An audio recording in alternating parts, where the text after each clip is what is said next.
Ang alat ng dagat ay humahalo sa alat ng dugo sa kanyang bibig.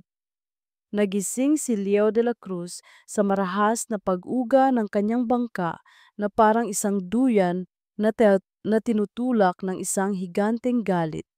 Ang langit ay kulay abo pa rin, isang paalala ng bagsik ng unos na kanyang nilabanan magdamag. Ang kanyang mga braso ay nananakit. Ang kanyang katawan ay pagod, ngunit hindi ang alon o ang hangin ang tuluyang gumising sa kanya. Isang bagay na puti ang lumulutang-lutang sa di kalayuan, sa gitna ng magulong tubig. Sa una, inakala niyang isa lang itong malaking piraso ng styrofoam.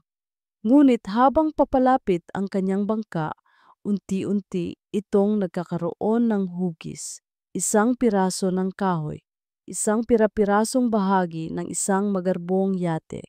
At nakakapit dito na parang isang basahan na isinampay ay isang tao. Napatigil sa paghinga si Leo.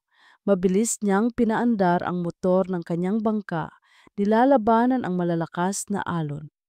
Bawat segundo ay mahalaga. Paglapit niya, kinumpirma ng kanyang mga mata ang kinatatakutan ng kanyang puso.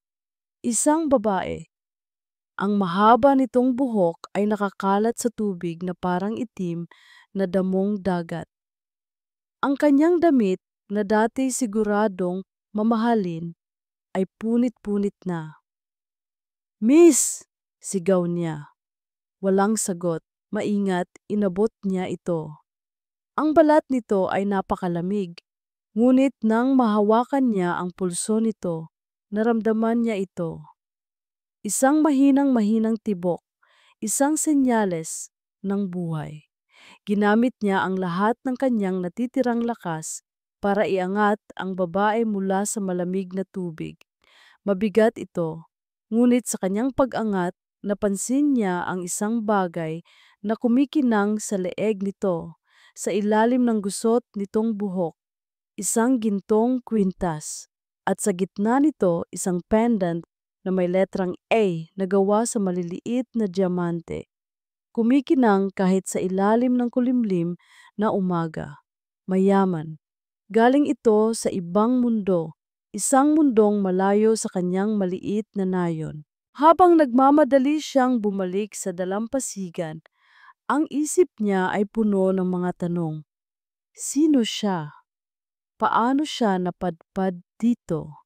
Pagdating sa kanyang maliit na bahay na gawa sa kawayan at pawid, maingat niyang inihiga ang babae sa kanyang nag-iisang papag. Kumuha siya ng malinis na tubig mula sa banga at isang piraso ng basahan. Dahan-dahan, pinunasan niya ang dugo mula sa sugat sa noo nito. Tinanggal niya ang basang-basa nitong bestida at maingat na binalot ang katawan nito sa isang makapal at malinis na kumot. Habang inaalagaan niya ito, hindi niya maiwasang pagmasdan ang mukha nito. Payapa sa kabila ng mga galos, may isang uri ng ganda na hindi niya pa nakikita dati. Isang gandang hindi para sa magulo nilang mundo. Para siyang isang prinsesang naligaw mula sa isang kwentong pambata. Lumipas ang isang araw, nag-alala na si Leo. Naghanda siya Naghanda siya ng mainit na sabaw, ngunit hindi pa rin ito gumigising. Ngunit sa ikalawang araw, sa wakas, may gumalaw ang mga daliri nito. Dahan-dahan, iminulat nito ang kanyang mga mata. Mga matang kulay kape na sa simula ay malabo, pagkatapos ay unti-unting naging malinaw. At sa paglinaw nito, nakita ni Leo ang isang bagay, purong pagkalito at takot.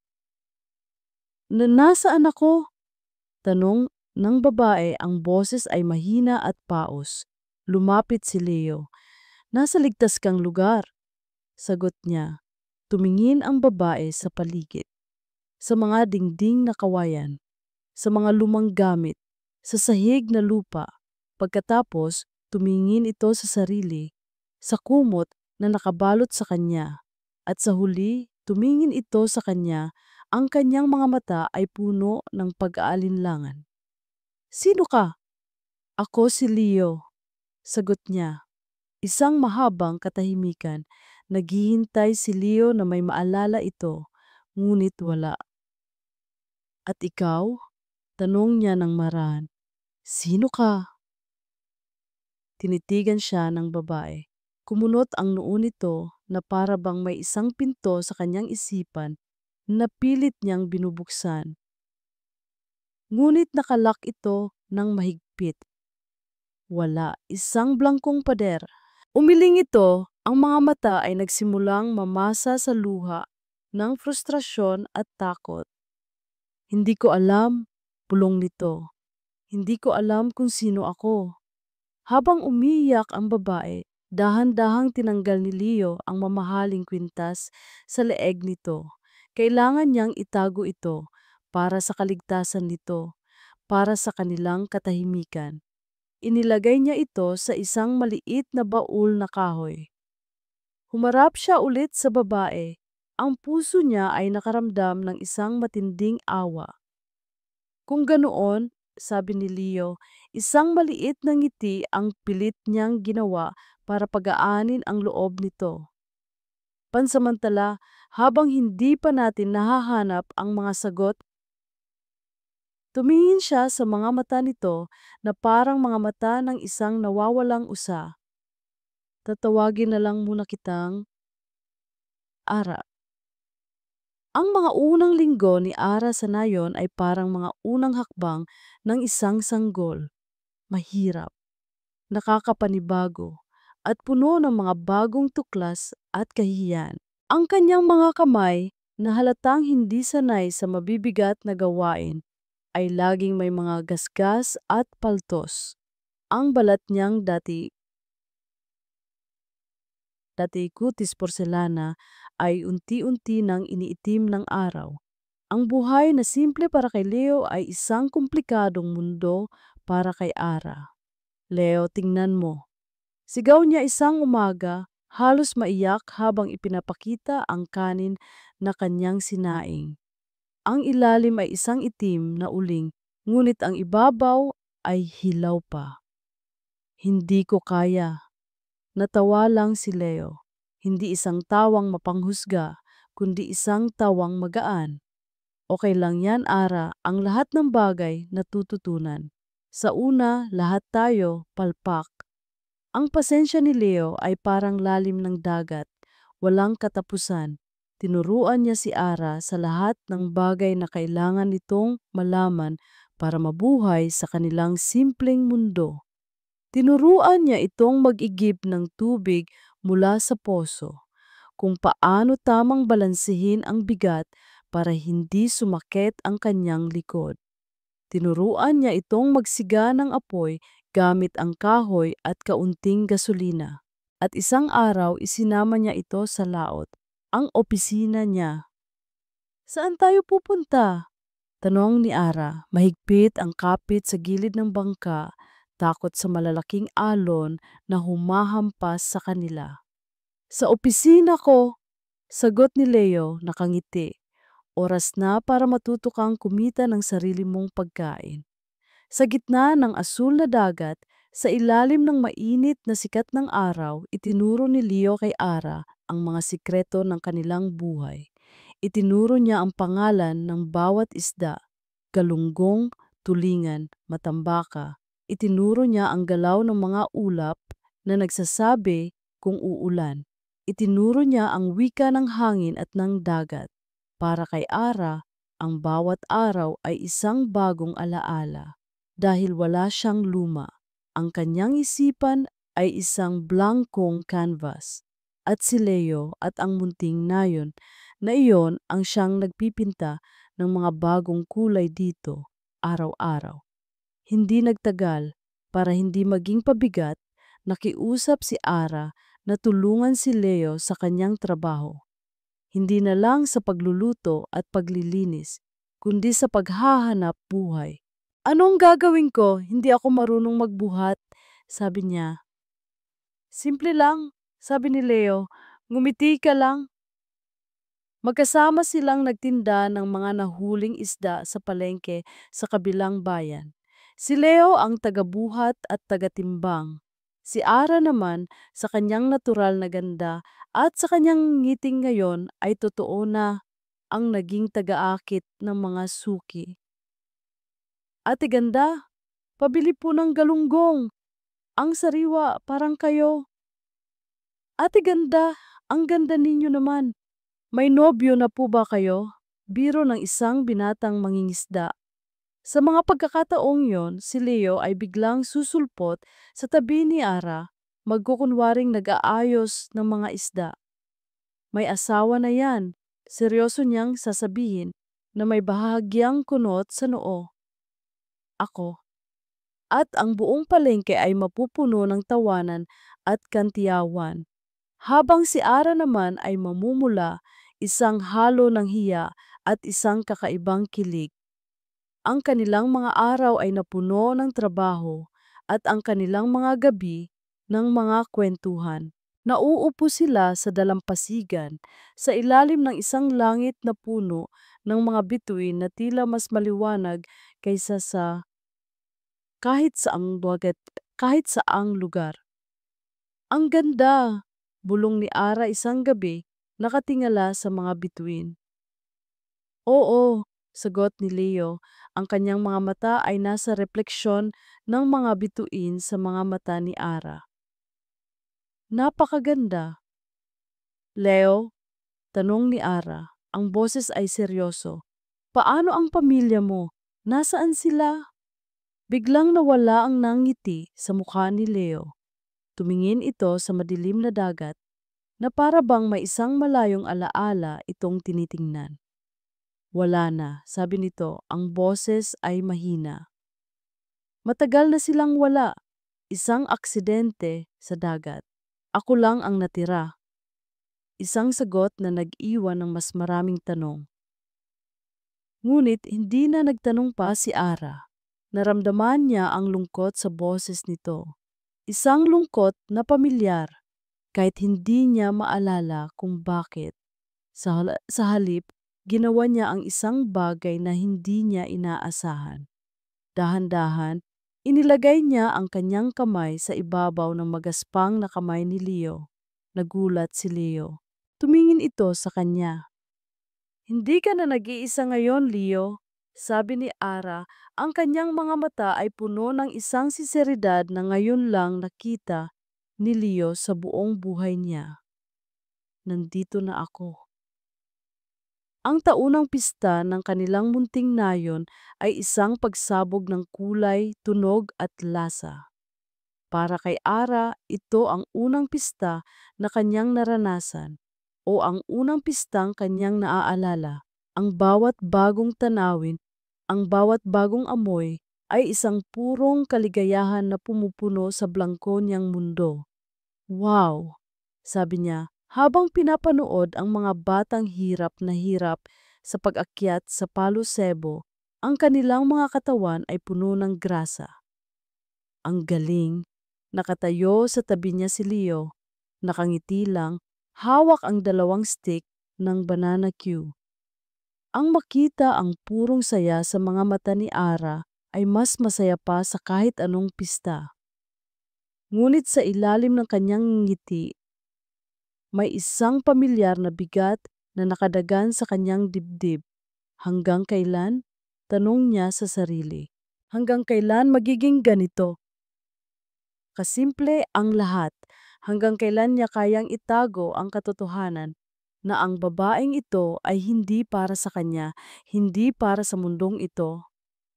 Halika, Ara, sumayaw tayo. Yaya ni Aling Cora, isa sa mga tindera sa palengke. Sa gitna ng plaza, sa ilalim ng mga kumukutitap na ilaw na debaterya, nagsimula ang sayawan sa saliw ng isang lumang tugtugin. Hinila si Ara ng mga ibang babae. Sa simula, nahihiya siya. Ang kanyang katawan ay hindi sanay sa ganitong klasing saya. Ngunit nang marinig niya ang masayang tugtog at makita ang mga nakangiting mukha sa paligid niya, ang kanyang mga paa ay kusa ng gumalaw. Sumayaw siya, isang sayaw na malaya, isang sayaw na walang bigat, isang sayaw na nagmula sa isang pusong ngayon lang natutong maging masaya. Mula sa gilid pinanood siya ni Leo. Ang kanyang Ara, ang prinsesang natutong magtinda ng isda, ang babaeng unti-unti nang nagiging buong mundo niya. Nang tumugtog na ang isang mabagal na kanta, isang luma at romantikong kundiman, doon na siya lumapit. Pwede ba? Tanong niya, inilahad ang kanyang magaspang na kamay. Ngumiti si Ara, isang ngiting nagpainit sa buong pagkatao ni Leo. Tinanggap niya ang kanyang kamay. Ipinatong niya ang kanyang mga kamay sa malalapad na balikat ni Leo. Ipinulupot naman ni Leo ang kanyang mga braso sa baywang ni Ara at nagsimula silang sumayaw. Dahan-dahan. Ang kanilang mga katawan ay magkadikit. Ang kanilang mga paghinga ay naghahalo. Ang maingay na mundo sa paligid nila ay tila biglang nawala. Naging isang malabong anino. Sila lang dalawa. Ara! Bulong ni Leo. Ang kanyang bibig ay malapit sa tenga nito. Masaya ka ba? Tumingala si Ara sa kanya. Ang mga mata nito ay nagniningning sa ilalim ng mga ilaw. Sobra, Leo. Sagot niya. Sa buong buhay ko, na hindi ko maalala. Sa tingin ko, ngayon lang ako naging ganito kasaya. Ang mga salitang iyon ay nagdulot ng saya at kirot sa puso ni Leo ng sabay. Saya, dahil masaya ito. Kirot dahil alam niyang ang kaligayahang ito ay nakatayo sa isang pundasyong gawa sa kasinungalingan. Pagkatapos ng sayaw, naglakad sila papunta sa dalampasigan, papalayo sa ingay. Umupo sila sa malamig na buhanginan, pinapanood ang buwan na sumisilip mula sa mga ulap. Sana ganito na lang palagi, sabi ni Ara, isinandal ang kanyang ulo sa balikat ni Leo. Hindi na napigilan ni Leo ang sarili. Hinawakan niya ang mukha ni Ara, ang kanyang mga daliri ay marahang hinahaplos ang malambot nitong pisngi. At hinalikan niya ito, isang halik na puno ng lahat ng kanyang hindi masabi, puno ng kanyang pagmamahal at ng kanyang takot. Tumugon si Ara. Ang halik na iyon ay parang isang nawawalang piraso ng kanyang pagkatao na sa wakas ay bumalik. Isang pakiramdam ng pagiging buo. Isang pakiramdam ng pagiging nasa tahanan. Ngunit sa di kalayuan, sa likod ng isang puno ng niyog, isang anino ang nagmamasid. Isang lalaking hindi taga roon, isang turistang may mamahaling kamera. O iyon ang akala ng lahat. Hawak nito ang isang cellphone. Click! Isang litrato. Ang litrato ng isang nawawalang tagapagmana, si Arabella Sarmiento, masayang hinahalikan ang isang simpleng mangingisda.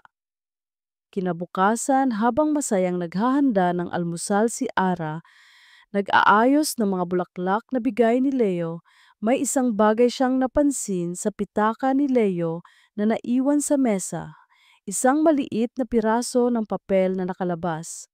Sa tata sa kamayam, sa kanyang pag-usisa, kinuha niya ito. Isang resibo. Mula sa isang sikat na flower shop sa Maynila. Ang petsa, 2 araw na ang nakalipas. Ang order, 1 dosenang puting rosas. At ang pangalan ng bumili, Leo de la Cruz. Kumunot ang noo ni Ara.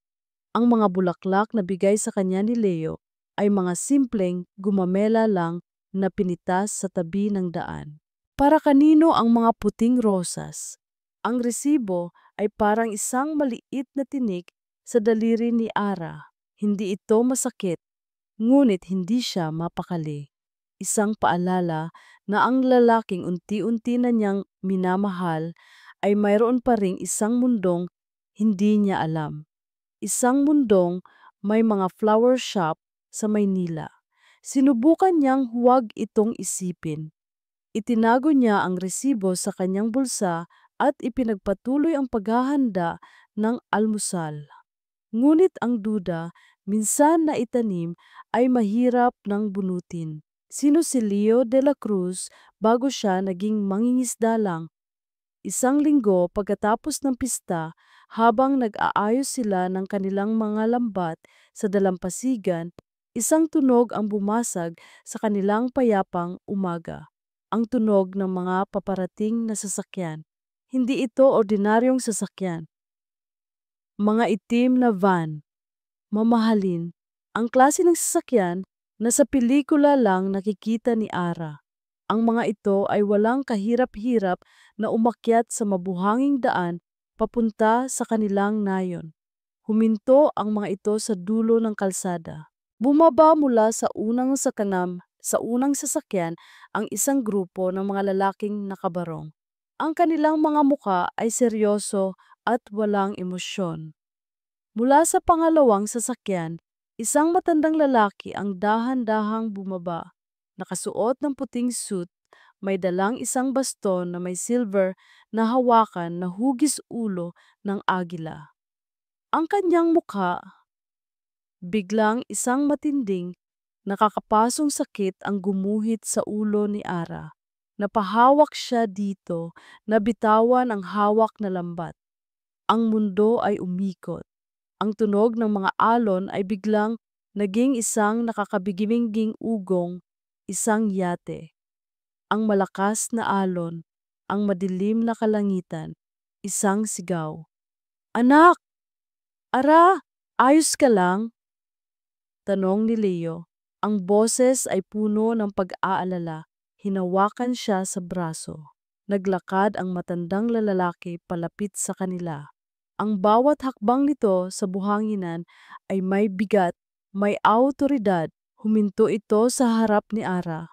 Ang mga mata nito ay puno ng isang emosyong hindi maintindihan ni Ara.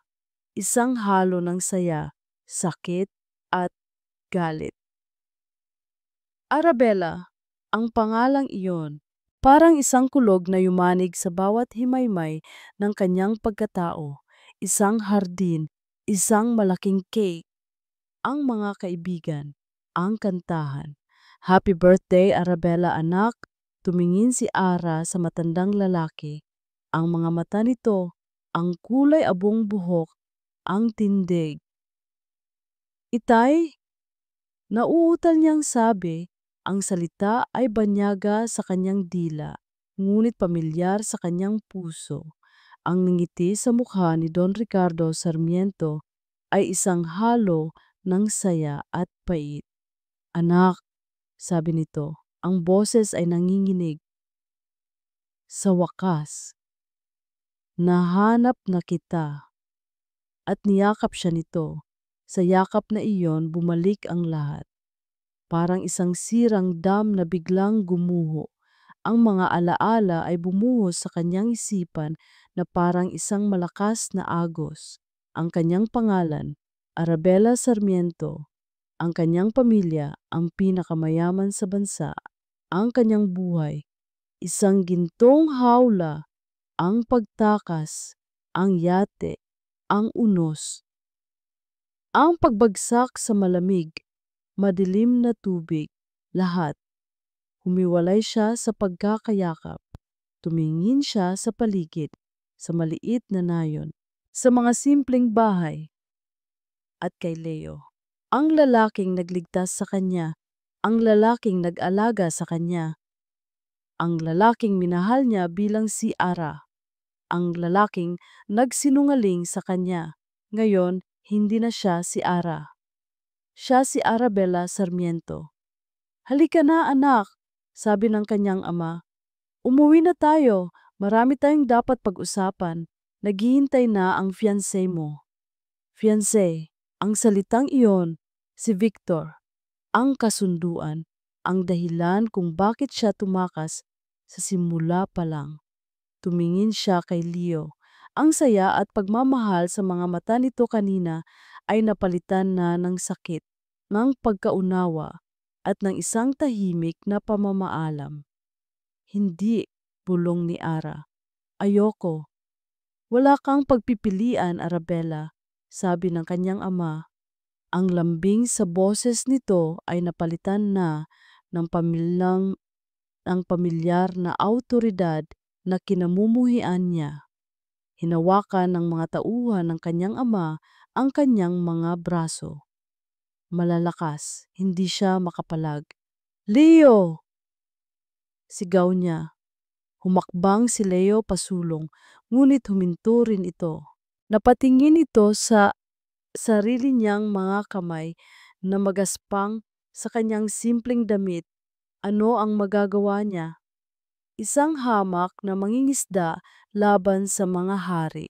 Habang kinaladkad siya palayo, pabalik sa isang buhay na ayaw na niya, ang tanging nakikita na lang niya ay ang mukha ni Leo, ang mukha ng lalaking iiwanan niya, ang mukha ng kanyang tahanan. Nakasakay na siya sa kotse. Habang mabilis itong papalayo, lumingon siya. Nakatayo pa rin si Leo sa dalampasigan, mag-isa, na parang isang estatwang unti-unting nilalamon ng kalungkutan. Sa kanyang kamay, mahigpit niyang hawak ang isang bagay, ang kwintas na may letrang A. Ang kwintas na itinago niya. Ang kwintas na ngayon ay ang tanging alaala na lang ng kanilang nawalang paraiso. Ang pagbabalik sa mansyon ng mga Sarmiento ay parang pagpasok sa isang maganda ngunit walang kaluluwang museo. Ang bawat gamit ay pamilyar sa kanyang alaala, ngunit ang pakiramdam ay banyaga.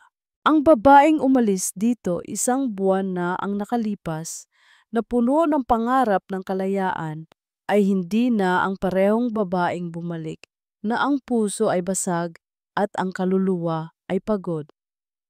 Magpahinga ka na anak, sabi ni Don Ricardo, ang boses ay may halong utos at pilit na lambing. Bukas, darating si Victor. Kailangan ninyong pag-usapan ang tungkol sa nalalapit ninyong kasal. Ang kasal, ang sumpa, ang dahilan ng lahat. Nagkulong si Ara sa kanyang dating silid. Ang malambot na kama na may silk na kumot, ang walk-in closet na puno ng mga damit na hindi niya na isusuot, lahat ay parang isang insulto sa simpleng buhay na natutunan niyang mahalin. Niyakap niya ang maliit na modelong bangka na gawa sa kahoy. Ang nag-iisang bagay na nadala niya mula sa nayon na palihim niyang iziniksik sa kanyang bulsa bago siya kinaladkad paalis. Ito na lang ang natitirang piraso ng kanyang paraiso. Sinubukan niyang tawagan si Leo, ngunit gaya ng inaasahan, ang numero nito ay hindi na matawagan. Pinalitan na niya o sinadya na niyang iwasan siya? Ang sakit ng pag-iisip na iyon ay mas masakit pa kaysa sa kanyang mga sugat. Kinabukasan, dumating si Victor Consunji, matangkad, guwapo, at may isang ngiting puno ng kayabangan at pagwawagi. Arabella, darling, bati nito, akmang hahalikan siya sa pisngi, ngunit umiwas si Ara. Buti naman at natauhan ka na at bumalik. I was so worried. Na-miss kita. Hindi ako bumalik para sa'yo, Victor. Malamig na sagot ni Ara. Talaga ba? Ngumisi ito, umupo sa isang mamahaling silya na parabang isa siyang hari. Narinig ko ang kwento. Naglaro ka raw bilang isang mahirap. Kasama ng isang, ano nga ba ulit yun? Isang mangingisda? Nakakatuwa. Ngayon, tapos na ang laro. Oras na para harapin ang totoong mundo, Arabella. Ang Sarmiento Corporation ay nangangailangan ng Consonji Enterprises, sabi nito. At ikaw bilang isang mabuting anak ay kailangan akong pakasalan. Araw-araw iyon ang naging buhay ni Ara. mga pagpupulong tungkol sa kasal, mga dinner party kasama ang mga konsunji, at ang walang katapusang presensya ni Victor na laging nagpapaalala sa kanya na wala na siyang takas. Isang araw hindi na siya nakatiis. Tumakas siya. Nagpanggap siyang masama ang pakiramdam. At nang makaalis ang lahat, kumuha siya ng isang kotse at nagmaneho pabalik sa nayon. Ang puso niya ay puno ng isang desperadong pag-asa. Baka sakali, baka sakaling naghihintay pa rin ito. Ngunit ang bumungad sa kanya ay isang tanawing mas dumurog pa sa kanyang puso. Ang bahay ni Leo ay walang tao. Sarado. Nasaan po si Leo? Tanong niya sa isang matandang mangingisda na nag-aayos ng lambat. Umalis na, Hija. Sagot ng matanda, malungkot ang mga mata. Ibinenta na niya ang kanyang bangka at ang kanyang bahay. Nagpaalam na siya sa aming lahat. Ang sabi, pupunta raw siya sa Maynila para tuparin ang isang pangarap. Napaupo si Ara sa buhanginan. Iniwan na siya. Tinanggap na nito ang kanilang kapalaran. Ngunit sa ilalim ng dating papag sa bahay ni Leo, may iniwan itong isang bagay para sa kanya na ibinigay sa kanya ng matanda. Ang kwintas niya at sa tabi nito isang sulat na nakatiklop. Ara, patawad kung hindi kita na ipaglaban. Patawad kung naging duwag ako. Ngunit ipinapangako ko sa iyo, darating ang araw babalik ako. At sa pagbabalik ko, sisiguraduhin kong ang mga hari at reyna ng mundo mo ayuko sa isang simpleng mangingisdang katulad ko. Maghihintay ako, laging maghihintay. Leo niyakap ni Ara ang sulat. Ang mainit na luha ay dumadaloy sa kanyang mga pisngi. Samantala, sa isang maingay at magulong pier sa Maynila, isang binatang may determinasyon sa kanyang mga mata ang nagbubuhat ng isang kahon ng isda. Si Leo de la Cruz. Nakatayo siya sa harap ng isang maliit at nangungupahang opisina. Ito ang simula. Ang De La Cruz Seafood Trading. Ang puhunan niya, ang perang pinagbentahan ng lahat ng kanyang ari-arian at isang pusong puno ng isang pangako. Babalik siya, balik. At sa kanyang pagbabalik, babaguhin niya ang mundo. 3 taon. Sa loob ng 3 taon, ang pangalang Leo de la Cruz ay unti-unting nawala sa ingay ng palengke at nabuhay sa mga bulungan sa mundo ng negosyo. Ang simula ay hindi naging madali. Siya ay isang isda sa labas ng tubig. Isang mangingisdang sinusubukang lumangoy sa isang dagat ng mga pating. Taong una, ang De La Cruz Seafood Trading ay isang maliit na butil ng buhangin. Siya lang at ang dalawa niyang tauhan na kapwa niya mangingisda. Sila ang nagbubuhat, sila ang nagde-deliver, sila ang nakikipag-usap sa mga maliliit na karinderya at palengke. Ang kanyang mga kamay na sanay sa lambat ay natutong humawak ng mga resibo at ledger.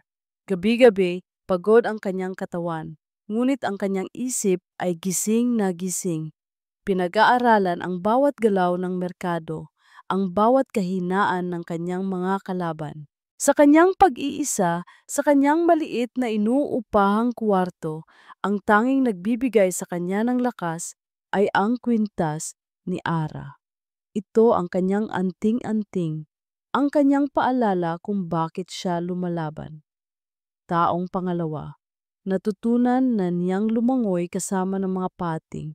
Mula sa mga maliliit na karinderya, nagsimula siyang kumuha ng mga kontrata sa mga malalaking restaurant at hotel. Naging kilala siya sa isang bagay, kalidad at katapatan. Habang ang ibang supplier ay nandadaya sa timbang, si Leo ay nagbibigay ng sobra. Habang ang iba ay nagbebenta ng luma, si Leo ay nag-aalok ng pinakasariwa.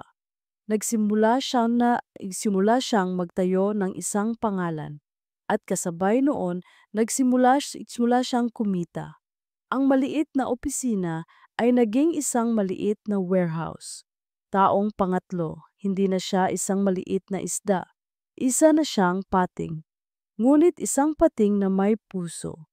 Ang De La Cruz Seafood Trading ay naging De La Cruz Seafoods Incorporated, isang pangalang kinikilala sa buong industriya. Ang kanyang warehouse ay naging isang malaking cold storage facility. Mula sa pag-export ng mga isda sa mga kalapit na bansa, pumasok siya sa real estate, sa logistics. Naging isa siyang milyonaryo, pagkatapos isang bilyonaryo. Ngunit ang kanyang puso, ang kanyang kaluluwa ay nanatili sa isang maliit na nayon sa tabi ng dagat, kasama ng isang babaeng hindi niya kailanman kinalimutan. Isang araw nakatayo siya sa harap ng bago niyang headquarters sa Makati. Isang turing gawa sa salamin na tanaw ang buong syudad. "Sir," sabi ng kanyang bagong assistant, "handa na po ang lahat para sa board meeting." Tumango si Leo. Ngayon, pagkatapos ng 3 taon ng paghihirap, ng pagsasakripisyo, handa na siya. Hawak pa rin niya ang kwintas ni Ara sa ilalim ng kanyang mamahaling damit, ang tanging bagay na hindi nagbago. "Ano ang balita?"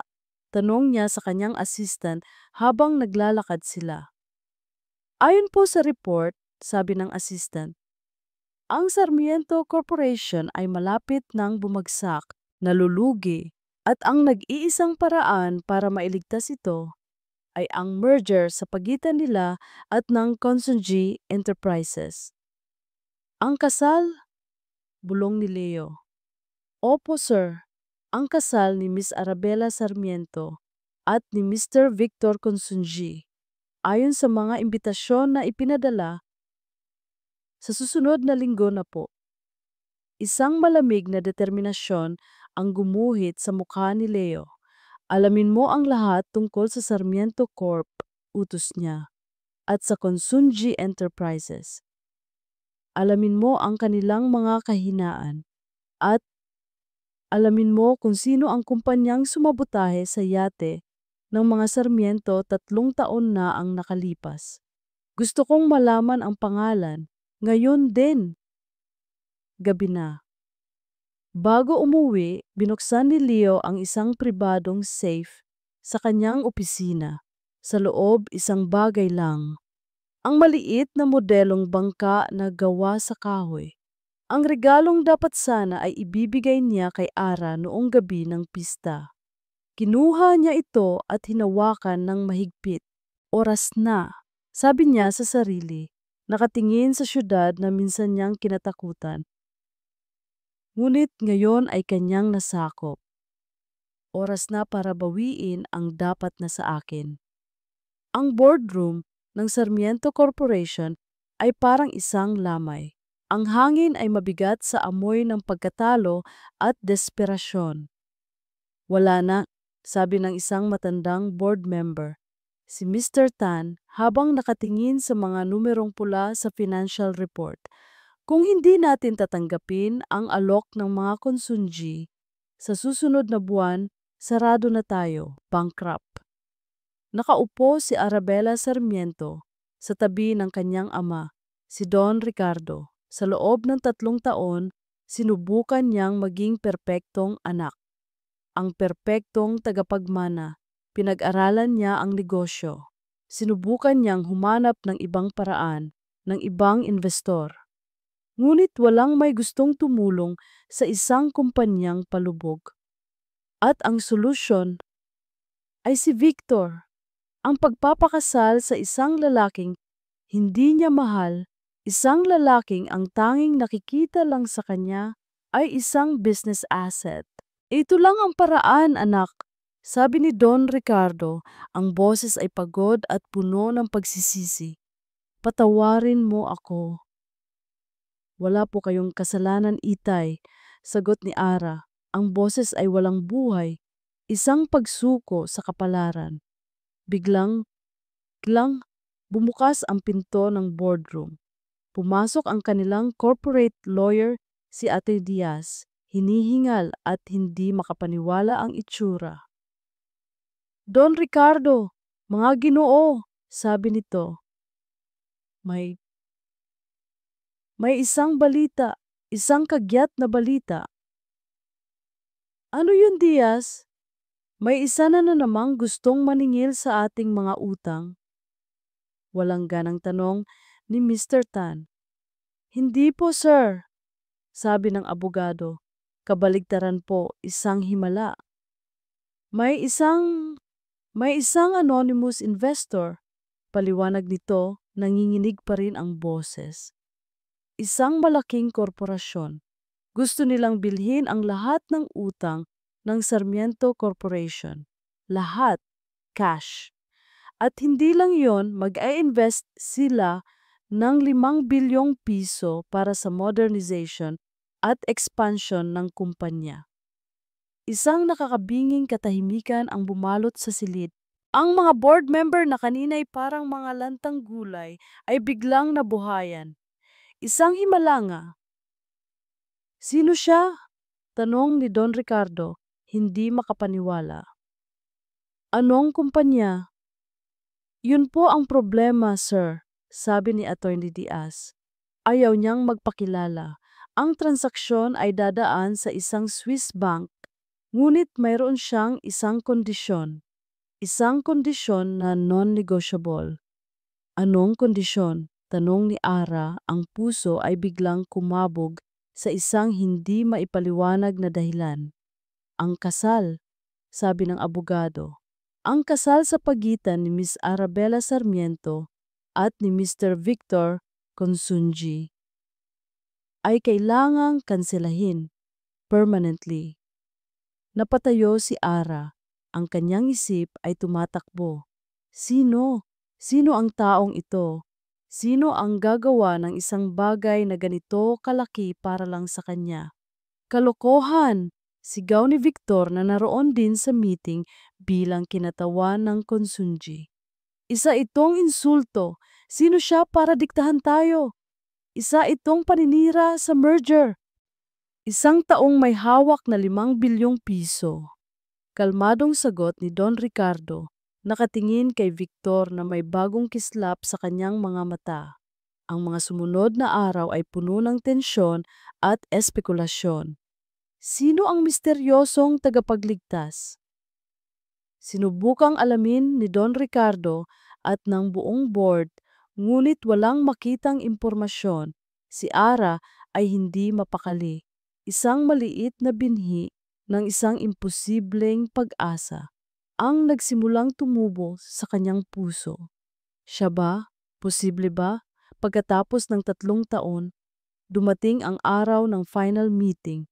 Ang araw kung kailan, ayon sa abogado, ay sa wakas magpapakilala ang anonymous investor para pirmahan ang mga papeles. Nakahanda na ang lahat sa boardroom. Naroon ang pamilya Sarmiento. Naroon si Victor, mukhang papatay ng tao sa galit. Lahat ay naghihintay. Bumukas ang pinto. Pumasok si Attorneyas. Ladies and gentlemen, sabi nito, salamat sa inyong paghihintay. Ang ating bagong partner, ang chairman ng De La Cruz Seafoods Incorporated. De La Cruz. Ang pangalan ay parang isang pamilyar na musika sa pandinig ni Ara, isang musikang matagal na niyang hindi naririnig. Mr. Leo De La Cruz, at pumasok siya, hindi na simpleng mangingisda na may mga matang puno ng pangarap at may amoy araw. Ang lalaking pumasok ay si Leo De La Cruz, ang bilyonaryo, nakasuot ng isang perpektong business suit na tila isinukat para lang sa kanya. Ang kanyang tindig ay puno ng kapangyarihan at kumpiyansa. Ang kanyang mga mata ay matatag, seryoso, ngunit nang tumingin ito kay Ara, ang mga matang iyon ay pareho pa rin. puno ng parehong pagmamahal, puno ng parehong pangako na patanga ang lahat. Si Don Ricardo, si Victor, at si Ara, na ngayon ay umiiyak na hindi na sa lungkot, kundi sa isang kaligayahang hindi niya akalaing mararamdaman niya muli. Bumalik na siya, ang kanyang mangingisda. Ang katahimikan sa boardroom ay mas mabigat pa kaysa kaysa sa kahit anong unos sa dagat. Ang lahat ay nakatitig kay Leo, na ngayon ay nakatayo sa dulo ng mesa, sa upuan ng kapangyarihan. Si Victor Consunji ang unang nakabawi sa pagkagulat. Ang kanyang mukha ay isang halo ng hindi makapaniwalang galit at purong kahihiyan. Ikaw? Sigaw nito, itinuturo si Leo. Isang hamak na mangingisda? Paano? Saan ka nagnakaw ng ganitong kalaking pera? Magnanakaw ka! Hindi natinag si Leo. Tumingin lang ito sa kanya. Ang mga mata ay kalmado ngunit may lamig na parang yelo. Ang pagnanakaw, Mr. Consunji, ay ang pagkuha sa isang bagay na hindi sayo. Katulad ng pagpilit mo sa isang babaeng hindi ka mahal para lang sa isang business deal. Namula sa galit si Victor. Wala kang alam. Marami akong alam, sagot ni Leo. At tungkol naman sa pera, pagpapatuloy niya, simple lang.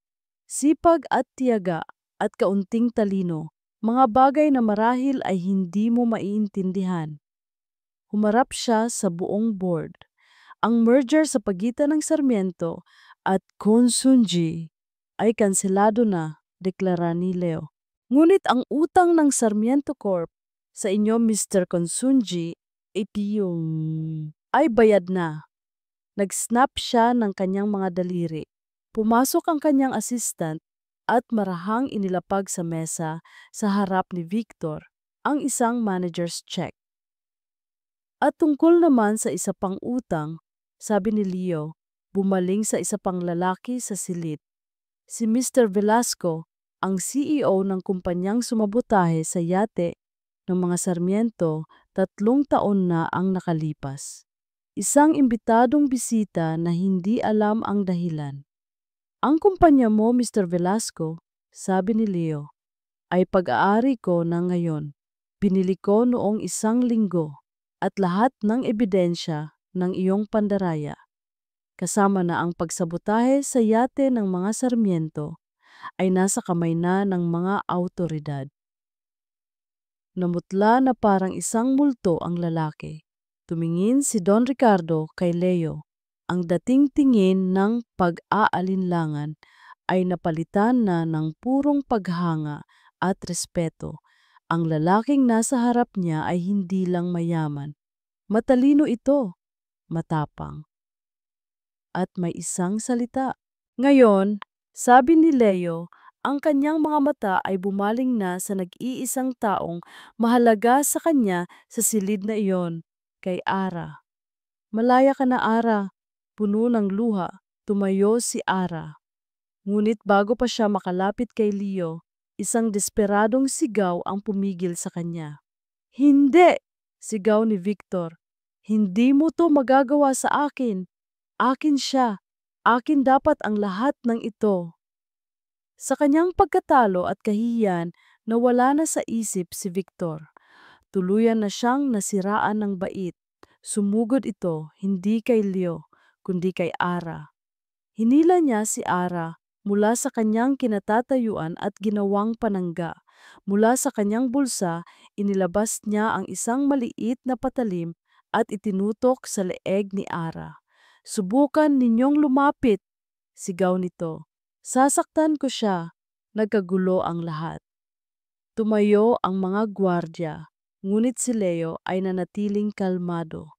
Bitiwan mo siya, Victor, sabi niya. Hinding-hindi.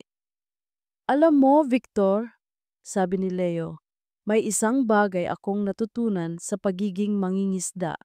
Ang pasensya at ang paghihintay sa tamang tempo para ihagis ang iyong lambat. Naguluhan si Victor. At habang ikaw ay abala sa pagpapayaman, sabi ni Leo, ako naman ay abala sa pag-aaral ng martial arts.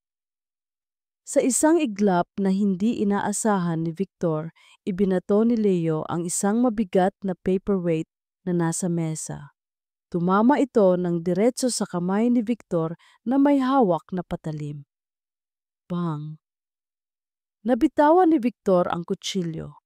Kasabay noon, mabilis na kumilos si Ara. Hindi na siya ang prinsesang kailangang iligtas. Ginamit niya ang kanyang siko at sinuntok ang tiyan ni Victor. Nang yumuko ito sa sakit, isang malakas na sipa sa tuhod ang nagpabagsak dito sa sahig. Mabilis na pumasok ang mga security guard at dinampot si Victor na ngayon ay umiiyak na sa sakit at pagkatalo. Nang matapos ang lahat, naiwan sa silid sina Ara, Leo at si Don Ricardo. Lumapit si Ara kay Leo. Salamat, sabi niya. Ang boses ay nanginginig pa rin. Lagi, sagot ni Leo. Hinawakan niya ang kamay nito. Halika na, sabi niya. Umuwi na tayo. Ang pag-alis ni Victor at ng mga taksil na board member ay nag-iwan ng isang katahimikang puno ng mga hindi masabi. Humarap si Don Ricardo sa dalawa. Ang kanyang mukha na dati laging puno ng awtoridad at pag-aalala ay ngayon ay isang larawan ng paghanga, hiya at pagtanggap. Mr. De La Cruz, sabi ng matanda, lumalapit. Leo, hindi ko alam kung paano ako magpapasalamat sa iyo. Iniligtas mo hindi lang ang aking kumpanya, kundi pati na rin ang aking anak. Wala po iyon, Don Ricardo, sagot ni Leo. Ang mahalaga po, ligtas si Ara. Totoo, sabi ng matanda. Tumingin ito sa kanyang anak, ang mga mata ay puno ng pagsisisi. At ikaw, anak, patawarin mo ako. Naging bulag ako sa aking mga takot. Ang hinanap ko ay isang kasunduang magliligtas sa ating pangalan. Ngunit ang kailangan mo pala ay isang taong magliligtas sa iyong puso. Huminga ito ng malalim. Ang kasunduan kay Victor ay wala ng bisa. At ikaw, Ara, malaya ka nang piliin ang landas na tunay na magpapasaya sa'yo. Pagkatapos noon, mag-isang umalis ang matanda, iniwan ang dalawa sa kanilang sariling mundo, binibigyan sila ng espasyong matagal na nilang kailangan. Naglakad sila palabas ng gusali, magkahawak kamay. Ang hangin sa labas ay tila mas sariwa, ang langit ay tila mas maliwanag. Ano na ngayon? Tanong ni Ara, nakatingin sa abalang syudad. Hindi ko alam, sagot ni Leo. Pero sa unang pagkakataon sa loob ng 3 taon, hindi ako natatakot. Sa mga sumunod na buwan, sabay nilang itinayo muli ang Sarmiento Corporation. Ngunit sa ibang paraan, ginamit ni Leo ang kanyang galing sa negosyo at ang puso ni Ara para sa mga tao. Ang kumpanya ay hindi lang kumita. Naging isa itong kumpanyang may malasakit, nagbibigay ng mas malaking tulong sa mga maliliit na negosyante. Isang hapon, dinala ni Leo si Ara sa isang pamilyar na lugar, ang dalampasigan kung saan niya ito unang natagpuan. Ang dalampasigan na naging saksi sa kanilang mga pangarap. Naaalala mo ba? Tanong ni Leo. Paano ko makakalimutan? Sagot ni Ara. Dito ako isinilang na muli. Dito ko nahanap ang sarili ko. Dito rin ako nagsimulang mangarap ulit, sabi ni Leo. Umupo sila sa buhanginan. Pinapanood ang mga alon na humahalik sa dalampasigan. Mula sa kanyang bulsa, kinuha ni Leo hindi ang isang singsing, kundi ang lumang kwintas ni Ara. Sa tingin ko, oras na para isauli ko to sayo ng formal, sabi niya. Kinuha ito ni Ara, ngunit imbes na isuot, inilagay niya ito sa palad ni Leo at isinara ang mga kamay nito. Itago mo, sabi ni Ara, bilang paalala na ang halaga natin ay wala sa mga bagay na pag-aari natin, kundi sa mga bagay na kaya nating ipaglaban. Ngumiti si Leo. Kung ganoon, may isa pa akong gustong ipaglaban. Lumuhod ito sa buhanginan. Arabella Sarmiento, sabi niya, ang boses ay seryoso, ngunit puno ng pagmamahal. Sa harap ng dagat, na naging saksi sa lahat, gusto kong itanong, sa kabila ng lahat ng unos, sa kabila ng lahat ng pagsubok, sa kabila ng pagiging isang hamak na mangingisda at isang bilyonaryo, papayag ka bang maging asawa ko? Umiiyak, tumango si Ara. Oo, Leo de la Cruz. Oo. Habang papalubog ang araw, nagyakap sila. Ang kanilang kwento ay parang isang alon.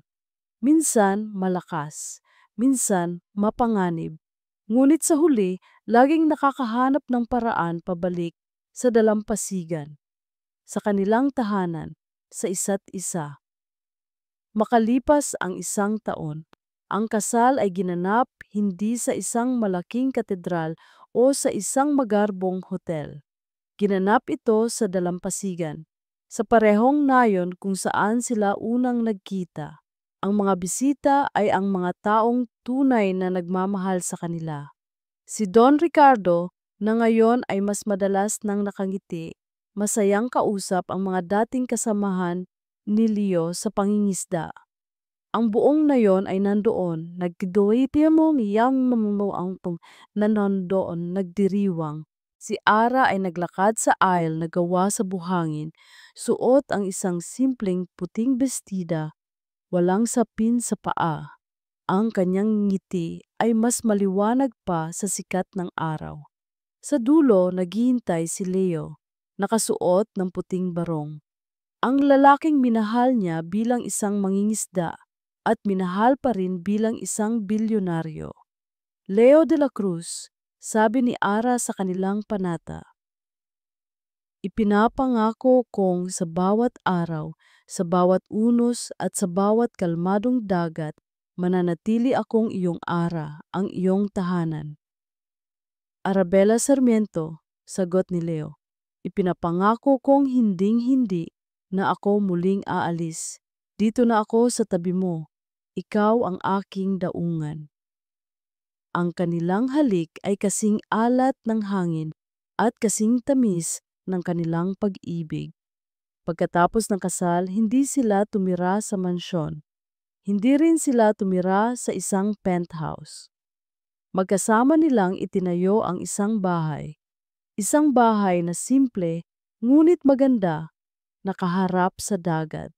At sa tabi nito, itinayo nila ang isang bagay na mas mahalaga. Ang La Cruz Cooperative, isang modernong pasilidad para sa mga mangingisda ng nayon. May sarili itong cold storage, mga bagong bangka, at isang programa na nagtuturo sa kanila kung paano direktang magbenta sa mga malalaking restaurant para hindi na sila maloko ng mga middlemen. Si Leo ang naging CEO at si Ara gamit ang kanyang talino sa negosyo, ang naging kanyang partner.